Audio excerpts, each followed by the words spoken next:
Hello guys! Hello, this is for Cancer. Welcome dito sa aking channel, Cancer. Alamin natin kung anong messages, vibration, gabay, energy para sa inyong lahat. So, titingnan natin Cancer kung ano ang 2 weeks reading para sa iyo. So, this is for the second half of April 2026 from April 16 hanggang 30. Okay. Alright, Cancer. This is Jack of Clover siya. Okay? Number 45, number 9. So, dito sinasabi ng bara sa'yo na mayroon ditong Cancer na pwedeng makatanggap ka ng promotion, salary increase, there's a recognition, a job well done, congratulations, appreciation, or kung ano man to na congratulatory messages, or in form of promotion, bonuses, payments, or payouts. Alright, so, next card natin, Cancer. Okay, herbs. Dito sinasabi ng bara sa'yo, Cancer, na kung may mga Cancer dito na hindi makatulog sa gabi, masakit ang katawan, may mga nararamdaman kayo na hindi maganda sa katawan nyo, sinasabi ng barahan na bago kayo pumunta ng doktor, kailangan nyo munang, like for example, kung naniniwala kayo sa mga like sa mga kulang, barang, or whatever man na spells or rituals, pumunta muna kayo sa albularyo or sa spiritista para magpatingin. So, dito sinasabi ng bara sa'yo na sa 2 linggong ito, importante din yung pag-inom ng mga tea, like kung ano, halimbawa kung ano yung mga nararamdaman nyo, wag muna kayong mag-inom ng mga gamot. Okay, importante muna na yung parang natural muna tayo. Okay, herbal muna tayo. Okay? So,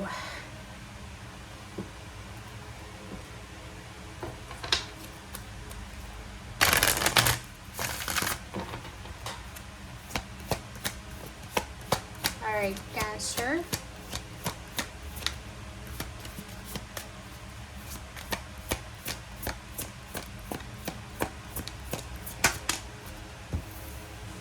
Okay, Cancer.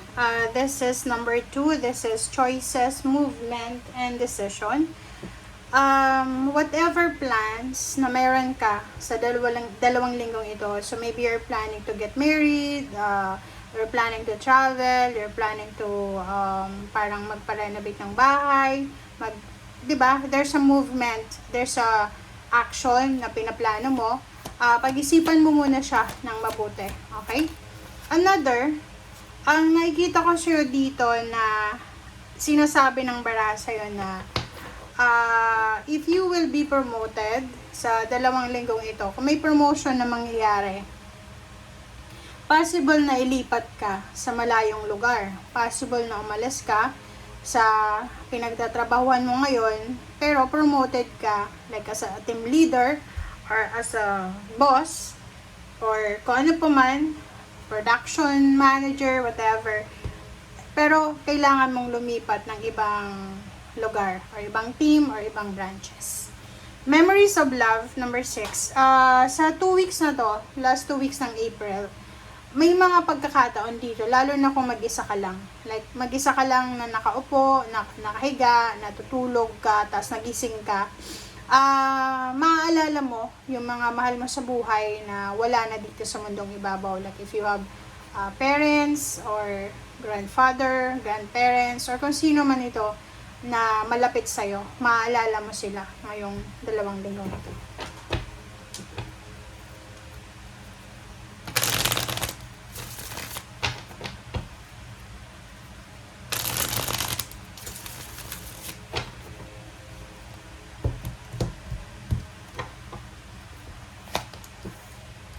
Okay, so there's a Wheel of Fortune, tsaka 2 of Swords.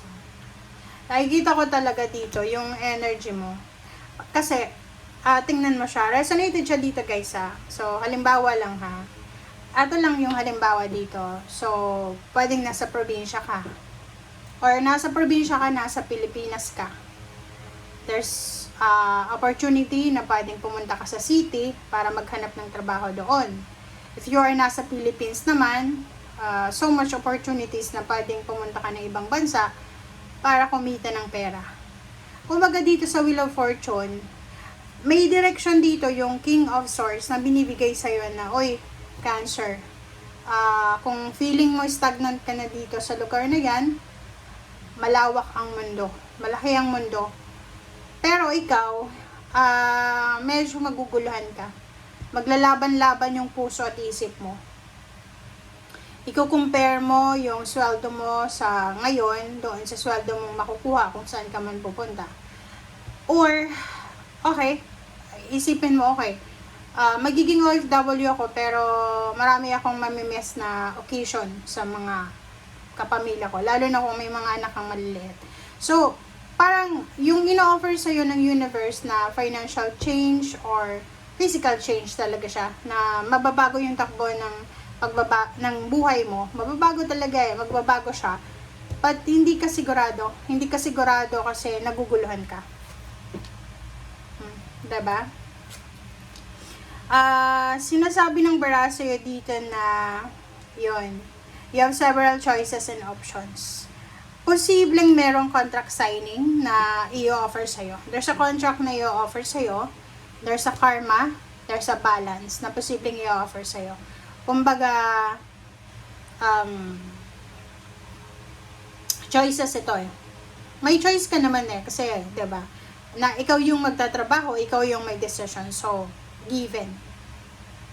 Given siya na sinasabi ng braso yun na bago ka pumirma ng kontrata or bago ka gumawa ng anumang desisyon, lalo na kung permanent or long-term siya, you have option and choices na kailangan mong pagpilian. So, mag-isip ka. Pag-isipan mong mabuti. Another is Three of Pentacles. Dito naman, sinasabi ng barahan na may ibang Cancer na posibleng may plano kang business. Okay? Matagal mo na siyang pinaplano. And ngayong 2 linggong ito, posibleng matapos na yung pagpo-procrastinate mo, pagko-contemplate mo na buksan ng negosyo na yan, subukan. So, makakapag-desisyon ka na. Or, yung iba sa inyo dyan, yung iba, possible na i-close nyo na yung business. Parang ganon. Medyo parang halimbawa kung may negosyo ka, tas palugi na, pwedeng makakapag-isip ka na, i-close mo na lang, parang mag-declare ka na lang ng bankruptcy or whatever. Pero, yung iba naman sa inyo dito, whatever man na nangyayari sa buhay mo, sobrang masaya ka. Masaya ka, contented, and may rason kung bakit ka masaya sa 2 linggong ito. Eto din, yung promotion dyan, isa yan sa rason kung bakit magiging masaya ka. Okay? Thank you guys. Bye!